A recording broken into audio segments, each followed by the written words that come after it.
Sí, buenas tardes, Fabián.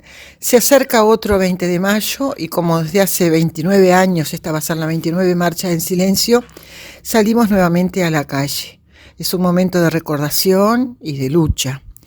Nosotros seguimos planteando dónde están, que nos digan dónde están, exigimos respuestas. Esa es la consigna de familiares de este año, porque a 29 años de la marcha todavía seguimos teniendo que reclamar verdad, justicia y memoria.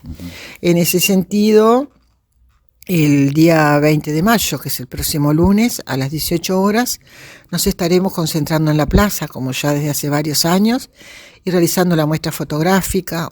Probablemente hagamos una proyección en pantalla con los rostros de los desaparecidos, y realizar ya a las 19 horas, como se realiza siempre a nivel nacional, estaremos pronunciando los nombres de cada uno de los desaparecidos y entonando el himno nacional.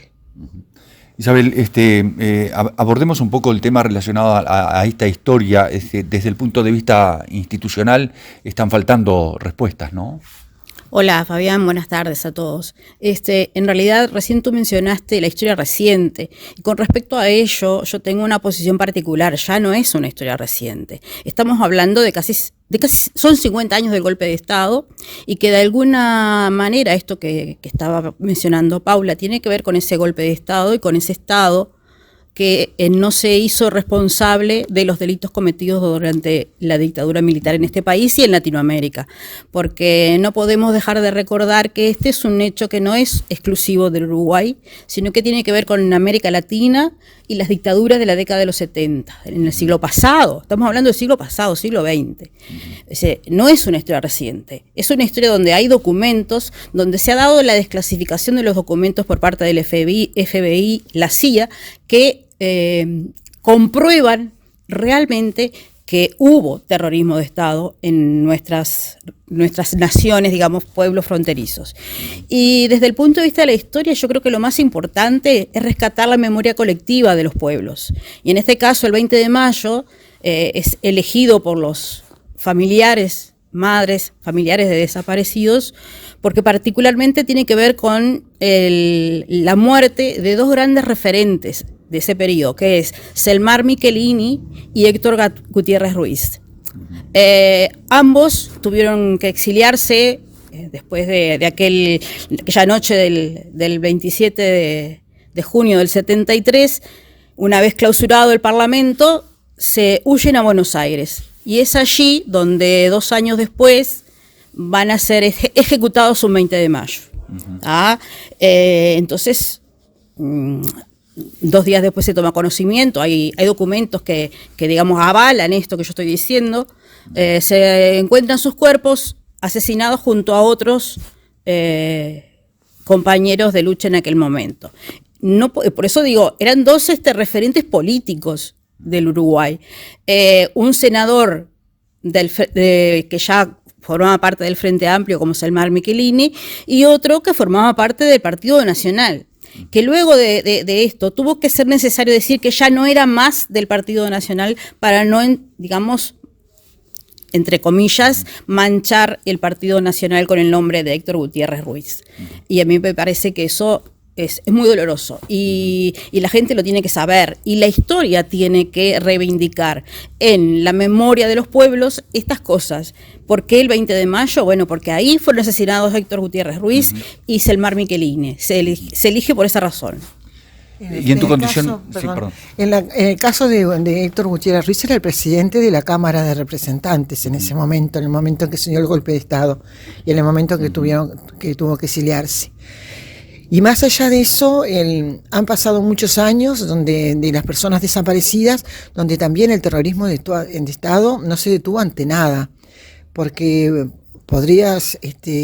primero, porque se asesinó y se desapareció gente por motivos políticos, entre ellos niños, que todavía hoy se buscan sus identidades.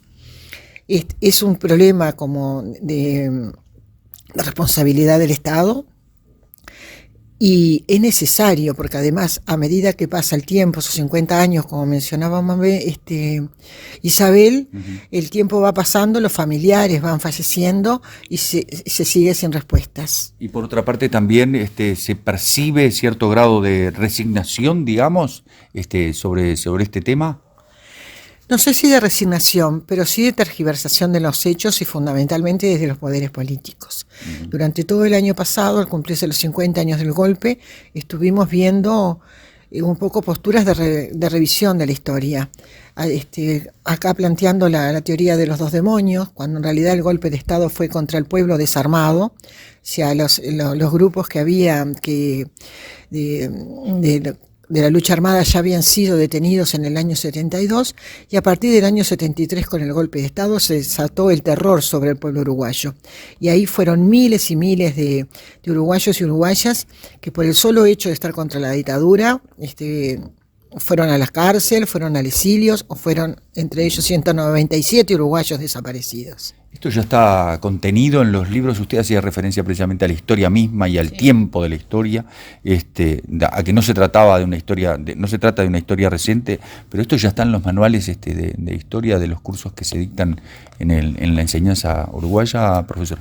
Sí, es más, están en libros que hasta hace 2 años o 3 estaban autorizados por la academia, por digamos la historiografía, por la Asociación de Profesores de Historia.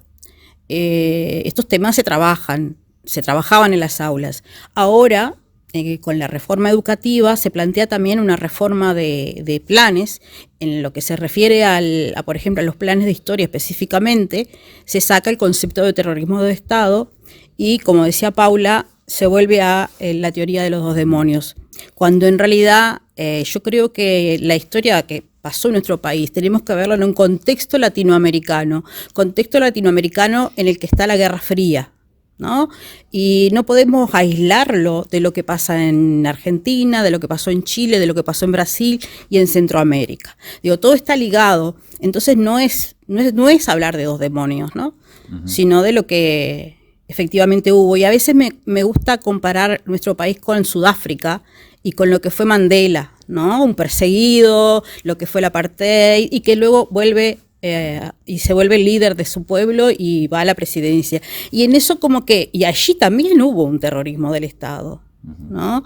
Y bueno, el dominio de los blancos sobre los negros, de otro tipo, ¿no?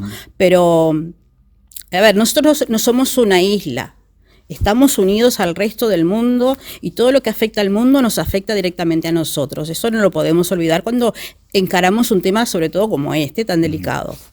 Bien, por último entonces reiterar la invitación, formularles la invitación para el próximo 20 de mayo, Paula. Sí, convocamos a la ciudadanía porque esto hay que convenir de que es un problema de todos y de todas. A jóvenes. Los pueblos que olvidan la memoria, se puede volver a repetirse. Y de hecho estamos, muchas veces se escuchan discursos nuevamente que pensábamos que nunca más iban a suceder, nuevamente reivindicando, ¿verdad? El de un Estado más fuerte, el de salir a combatir personas en situaciones, en distintas situaciones, tanto las de calle como también la persecución política.